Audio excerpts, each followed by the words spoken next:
magaca yadaada soo yeeri magacaygu waa cabdidhaanto. cabdidhaantu munaha yarka heesa haa oo sawkii godka jirac uu ku jiray oo baarud oo meel iskaga jiro aniga soo baxay gaalkacyo u baxsaday war cabdigu ka yarka dhaanteeyo miyuuna hayn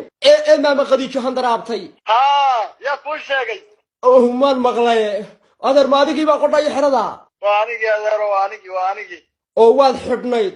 oo lisan iyo rifan baa kugu dhacday oo kalarkiiba isbedelay oo adigoo qulbay baan ku arkay hadda walaalo kalarka soo qof mar wax guftay oo madoobaan weligaa maada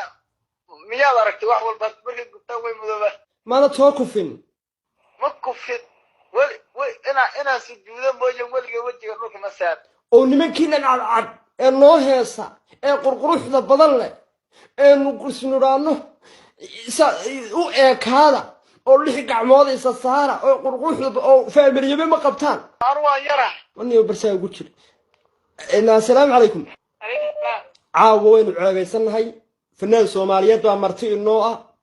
oon moodi jiray waagi hore inuu family royal family yahay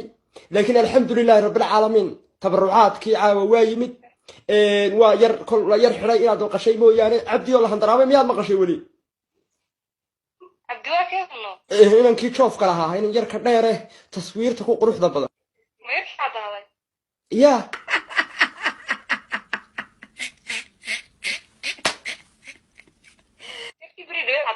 waa wuu madoobaaday ha xabiibi buu ku leeyahay ma qaadaysaa soo godka jirac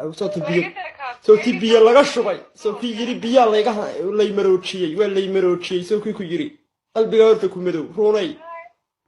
hello hayun ya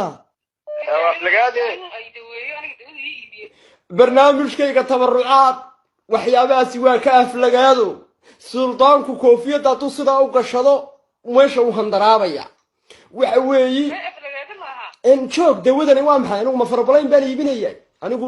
ummad soomaaliyeed baan isku keenayaa waa nin xasaanad le baa meesha ku jira nin xasaanad le markuu meesha ku jirana looma baahne nahunalayna sanka faraha iska gelin inay dhegayso nayaae ay maqli walaalo sorry abaayo dee muxuu xushoodaa suldaanku nin xasaanad le baad leedahay middo waan wada marsanaynaa lisan iyo rifan baa kugu dhacay dee ka daawaaye ha gelin meelaan la gelin baa jire ha gelin